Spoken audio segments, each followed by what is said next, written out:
ఓంకారం అనేటప్పటికీ ఇగో ఈ అకార ఉకార మకారం అనేటువంటి స్థూల శరీరము, సూక్ష్మ శరీరము, కారణ శరీరము కలిపి అన్ని అందులో ఉన్నాయి. అంటే స్థూల శరీరము అంటే ఇక్కడ బయట చూస్తే ఏమో భూమండలం అంతా, భూమి అంతా అకారం. ఆధ్యాత్మికంలో చూస్తే స్థూల శరీరం అంతా అకారం. ఈ దేవతలుగా చూస్తే ఈ భూమండలం అంతా బ్రహ్మదేవుడు, బ్రహ్మ. వేదాల్లో చూస్తే భూమండలం అంతా ఋగ్వేదం. ఆధ్యాత్మికంలో చూస్తే స్థూల శరీరం బ్రహ్మదేవుడు. స్థూల శరీరం అంటేనే బ్రహ్మదేవుడు, స్థూల శరీరం అంటేనే స్థూల శరీరం అంటేనే ఋగ్వేదం. రుక్కులు అంటేనేమో ఇంద్రియాలు రుక్కులు, వేదం అంటేనే జ్ఞానం. అందుకని మరి గంధ జ్ఞానం అంటేనే జ్ఞానమా, వేదం అంటేనే జ్ఞానం అర్థం. అందుకనే వేదం వేదం వేదం అంటారు. 3 వేదాలు ఉండాలంటారు. 3 వేదాలు అంటే మరి స్థూల శరీరం జ్ఞానం వేరుగా లేదు, సూక్ష్మ శరీరం జ్ఞానం వేరుగా లేదు, వేరుగా ఉంది, కారణ శరీరం జ్ఞానం వేరుగా లేదు. ఈ 3 మీరు అనుభవించట్లేదు రోజును, అనుభవిస్తున్నాం. ఇప్పుడు మరి ఋగ్వేదం అంటే రుక్కులు అంటే ఇంద్రియాలు. రోజు కళ్ళు ద్వారా రూపాలన్నీ మీరు చూడలేదు, చూస్తున్నాం. మరి అందులో ఒక జ్ఞానం ఉంది, మీరు కనిపెట్టలేదు. ఇది బాగుంది, ఇది బాగోలేదు, ఇది పెద్దది, ఇది చిన్నది. మరి అదంతా జ్ఞానం కదా, జ్ఞానమే. ఏమ్మా అది ఏదో వాసన వస్తుంది ముక్కు ద్వారా, ఇది బాగోలేదు, ఈ వాసన బ్యాడ్ స్మెల్ వస్తుంది, ఏంటో నెతకండి ఏదో ఉన్నది ఇక్కడ, ఏదో ఎలాగ చచ్చిపోయినట్టు వాసన వస్తుంది, కనిపెడతారు కదా మీరు. వేదం కదా మరి అది ముక్కు ద్వారా తెలుసుకునే జ్ఞానం, ముక్కు ద్వారా తెలుసుకునే జ్ఞానం. అలాగే శబ్దాలు, శబ్ద జ్ఞానం అంతా చెవుల ద్వారా ఆలకిస్తారు, గ్రహిస్తూ ఉంటారు. మరి అది శ్రవణేంద్రియ జ్ఞానం కదా. అలాగే రుచులన్నీ కూడా పదార్థాల్లో ఉండే రుచులు, అది మరి నాలుక జ్ఞానం కదా, రసజ్ఞానం కదా. రసజ్ఞానం. అందుకని చర్మం ద్వారా మీరు శీతోష్ణాలని, మృదుత్వాన్ని, కఠినత్వాన్ని పదార్థాల్లో ఉండేటువంటి దాన్ని స్పర్శ జ్ఞానం. మరి అంతా ఋగ్వేదం కదా. రుక్కులు అంటే ఇంద్రియాలు అని చెప్పారు కదా, అందులో ఋగ్వేదం అంటారు. రుక్కు అంటే ఇంద్రియములు, ఇంద్రియాలు. ఇంకా మరి యజుర్వేదం అంటే సూక్ష్మ శరీరం. భలే చిత్రమైంది అది. ఏ వస్తువు లేకుండా మనసే కల్పించేస్తుంది అక్కడ వస్తువులు. గారడి వాడు ఎలాగైతే క్రియేట్ చేస్తాడో మీరు మంచం మీద పడుకునే ఉంటారు, అక్కడ వేరే ప్రపంచం వస్తుంది, ఆ ప్రపంచంలో తిరుగుతూ ఉంటారు మీరు. ప్రపంచం లేకుండా ఉంది, కనబడుతుంది. కనబడ్డదల్లా నిజం కాదు, కనిపించేదల్లా నిజం కాదు. మీకు ఒక నిధి కనిపించింది, ధనం కనిపించింది, అదేమో జాగ్రత్త అవస్థలోకి రాదు. మళ్ళీ అలాంటి కళ వచ్చేదని అనుకుంటారు, అయినా రాదు. అధిష్టానం ఎవరంటే మనసే, ఎవరో కారణం కాదు. అందుకని ఇక్కడ కూడా ఈ ప్రపంచానికి, స్థూల శరీరానికి కూడా కనిపించడం మనసే కారణం. మీకు మనసు లేదనుకోండి, స్థూల శరీరం కూడా ఉన్నా లేనట్టే. ఉన్నటువంటి విషయం ఏంటంటే మనసు అంటే 3 ఆకాశాల గురించి చెబుతున్నా నేను. ఈ అన్ని కలిపి ఆ అధిష్టానమైనటువంటి, ఈ అన్నిటికీ అధిష్టానం ఎవరు అనుకుంటున్నారు? ఆత్మ. ఆ అధిష్టానంలోనే ఈ మిథ్యాని అని వచ్చిందన్నమాట. నేను అంటారు కదా, మీ పేరు ఏం పేరు? వసుధ గారు అనేటువంటి మిథ్యాని అని వచ్చిందన్నమాట. ఈ మిథ్యానేనికి అధిష్టానంగా శుద్ధ చైతన్యం అనేటువంటి ఒక నేను ఉంది, అది నేను, అసలు నేను. మీ యొక్క అస్తిత్వానికి అధిష్టానంగా ఆత్మ చైతన్యం ఉన్నది. ఆ ఆత్మ చైతన్యమే మీ అసలు రూపం. నేను ఆ యొక్క చైతన్యం తెలుసుకుంటే నేను అందులో లయమైపోతుంది. లయమైపోయినటువంటి స్వరూపాన్ని ఓంకారం అంటారన్నమాట. అర్థమవుతుందండి? ఓంకారం. మీరు కోటి అని శబ్దం పెట్టేస్తే ఏంటి, మీరు 100 లక్షలు అందులో ఉన్నాయి ఓంకారంలో. అది ఓంకారం, అది అక్షర పరబ్రహ్మం. అక్కడ ఈ 3 శరీరాలు ఉండవు, ఇంకా ఈ 3 గుణాలు ఉండవు ఇక. దాన్ని ఓంకారం అంటారు. అదే 4వ పాదం. ఓంకారంలో 4వ పాదం. ఈ 3 పాదాలు అందులో ఉంటాయి. మీకు ₹1,00,000 1,00,000 తగ్గింది అనుకోండి, ₹1,00,000 శబ్దం రాదు. అని పర్లేదు, దగ్గరికి వచ్చేసింది కదని కోటి అనొచ్చు అంటారా? 1,00,000 కలిపితే కానీ కోటి అంటలేదు.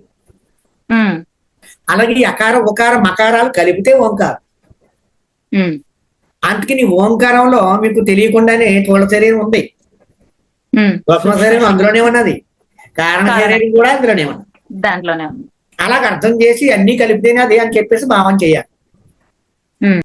అందుకే ఇంకా బాగా చెప్పాలంటే 4 పాతికల కింద విభజించారు 100 రూపాయలని.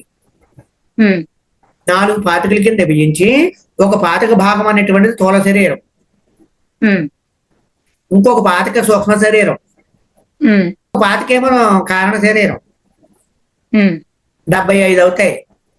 ఉమ్, ఇంకో పాతికలో ఈ 3 పాతికలు కలిసిపోతే మొత్తం టోటల్ 100 అవుతాయి. ఉమ్, ఇందులో 100 శబ్దానికి ఏ పాతికి కూడా పాతికని పట్టుకుని 100 అనడానికి లేదు.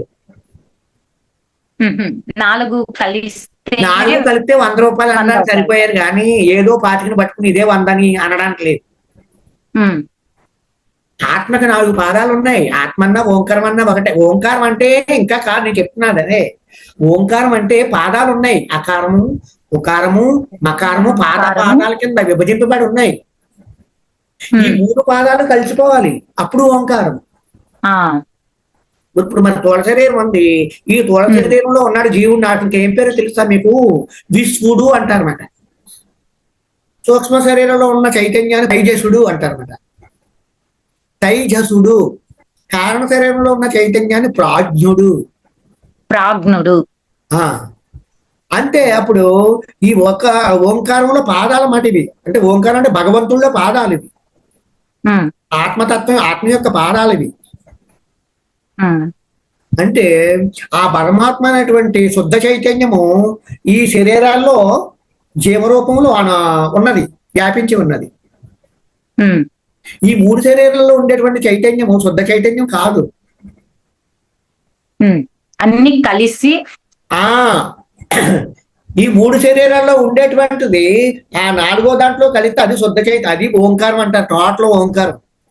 ఆ, అందుకని ఒక అందులో ఓంకారంలో ఒక పాదం పట్టుకుని ఇదే ఓంకారం అనకూడదు. అది ఓంకారం అంటారు కుదరదు.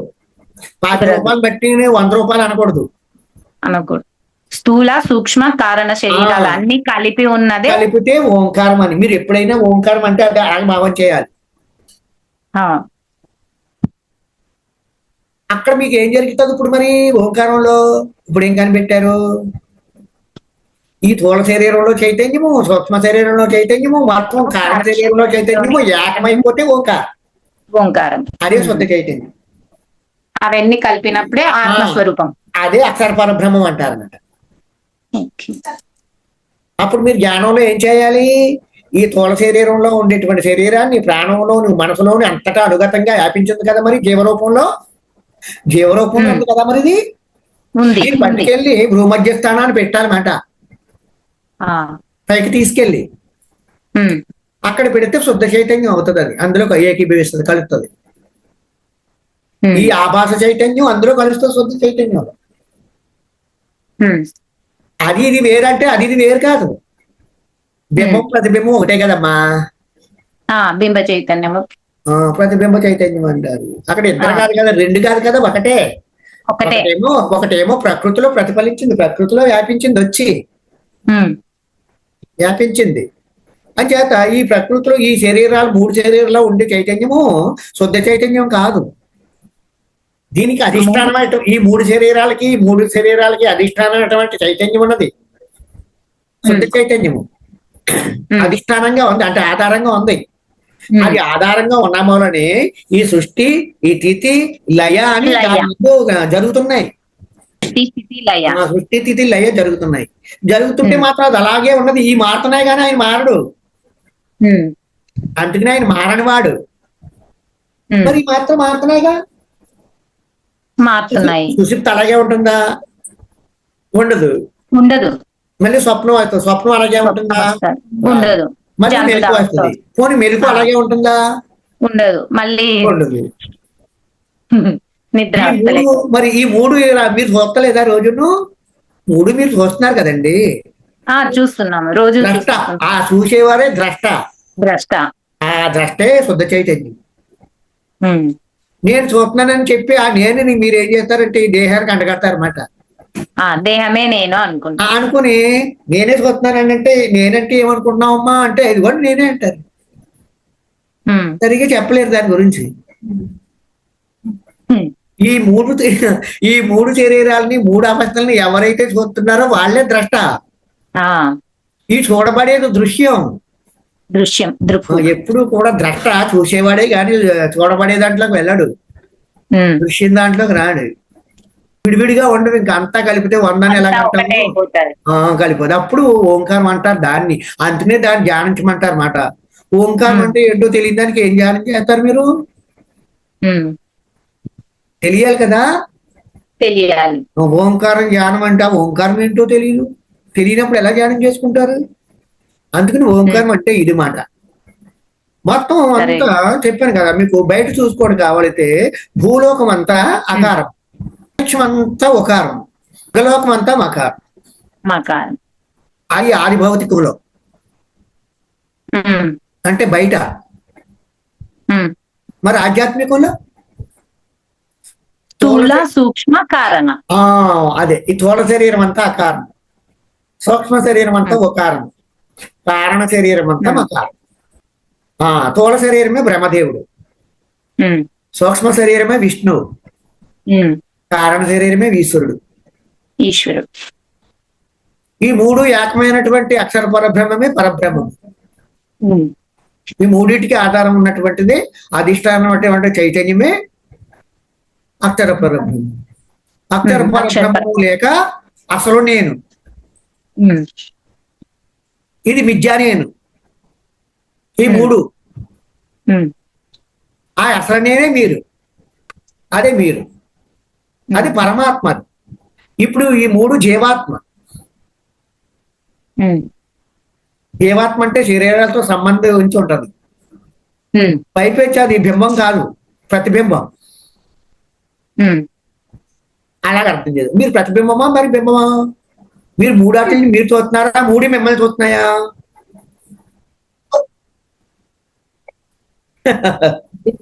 బింబమే కదా. బింబమే కదా. ఎవరండి బింబం? నేను అంటే ఆత్మనే కదా చూసేది. మీరు ఆత్మ చూడబడుతున్నాయి. మీరు అక్కడ స్థితిగా దాని మీద అభిమానం కలిగి ఉంటే పర్లేదు, అలా కలిగి ఉండాలి. అంతేగాని ఈ మూడు శరీరాలు నేనంటే మాత్రం తప్పు, అది మిథ్యా నేను.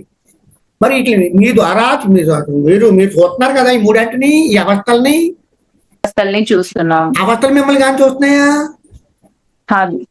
ఇందులో మిమ్మల్ని చూసేవాళ్ళు ఎవరు లేరు, చూస్తున్నారు ఈ మూడాటిని. అందుకని అదే మీ స్వరూపం, అదే అన్ని ప్రాణులకి స్వరూపం. కానీ అన్ని ప్రాణులు పాపం తెలుసుకోలేదు, మానవుడు మాత్రమే తెలుసుకుంటాడు. అదైనా గురువు ఉండాలి, గురువు ద్వారా లేకపోతే తెలియబడదు. గురువు ద్వారా శాస్త్రాల ద్వారానే తెలియబడుతుంది అది, లేకపోతే మిగతా వాళ్ళకి ఎవరికి తెలియబడదు. దృశ్య రహితం ఒక విధంగా చెప్పాలంటే ఇక్కడ మూడు ఉండవు, అది అక్కడ ఏకమైపోతాయి. మీరు విడిగా చూడటానికి ఉండదు. విధంగా తెలిసి నాలుగు మూల నుంచి గంగా, సరస్వతి, సింధు, కావేరి ఇటువంటి నదులన్నీ సముద్రంలో కలిపేస్తే సముద్రం అయిపోతాయి. మరి విడివిడిగా మీరు అక్కడ నదులు ఉంటాయి, మళ్ళీ దర్శించగలరా? చూడలేము. అది ఏకస్వరూపం. ఆ సముద్రం అంటే అది అన్ని నదుల్ని తనలో కలుపుకుని ఐక్యం చేసి సముద్రంగా పిలవడుతుంది. సముద్రంలో నువ్వు ఒకడు కాదు కదా, మేము అందరూ కలిసిన వాళ్ళనే కదా, మా పేర్లు కూడా చెప్పు, మమ్మల్ని కూడా చూపించంటే అక్కడ కుదరదు. గంగానందను వచ్చి కలిసాను కదా, నా ఆకృతి కూడా ఇందులో కనిపించదు. ఇక నాలో కలిసిన తర్వాత గంగా నీ అస్తిత్వం ఉండదమ్మా అని చెప్తాడు. అలాగే ప్రతి నెలకి కూడా మీ అస్తిత్వాలు ఉండవమ్మా నా దాంట్లో కలిస్తే, ఇంకా నా రూపంగానే నా పేరుతోటి పిలువబడతారు మీరు అని చెప్తాడు సముద్రుడు. అలాగే ఇక్కడ కూడాను ఈ స్థూల శరీరంలో చైతన్యము, సూక్ష్మ శరీరం చైతన్యము, కారణ శరీరం చైతన్యము, జ్ఞానంలో కూడా జ్ఞానం ఉండాలి. జ్ఞానం లేదే మెడిటేషన్ జ్ఞానం చేసేస్తే మీకు ఏమో అర్థం, కళ్ళు మూసుకుని నిద్రపోతారంతే, ఏం ప్రయోజనం ఉండదు. ఈ విషయం తెలుసుకుని ధ్యానం చేయాలి. అప్పుడు అమ్మ స్థూల శరీరము లేదు, బ్రహ్మగారు మీరు లేరు, విష్ణువు గారు లేరు, ఈశ్వరుడు ఎవరు లేరు, మీరు అందరూ కలిపితే నేనని చెప్తాడు. అక్షర బ్రహ్మం అంటే అది. అంటే అక్కడ మరి ఈశ్వరుడు, బ్రహ్మ, విష్ణువు ఏమయ్యారు? లేరని అర్థం. అంతా ఒక్కటే అని అంటే అందరూ కలిసిపోయారు. అంటే ఈ నదులన్నీ సముద్రంలో కలిపి ఎత్తే అందులో వీళ్ళు లేరని అర్థం. ఉన్నారు. ఎలా ఉన్నారు? సముద్రంలో ఉన్నారు. అది ఇంకా మంచి స్థితి కదా మరి. అలాగే మీరు కూడాను వసుధ గారు అనేటువంటి అహం ఉంది కదా, నేననేటువంటి వసుధ, ఆ, ఈవిడ వెళ్ళి ఆ అక్షర పరబ్రహ్మలో కలిసిపోయి అక్షర పరబ్రహ్మ అయిపోతారు. ఉమ్. మరి ఎంత అదృష్టం ఏమ్మా. జీవన్ముక్తి అదే కదా గురు. అదే జీవన్ముక్తి అంటారు. జీవించి ఉంటాను కానీ ముక్తి.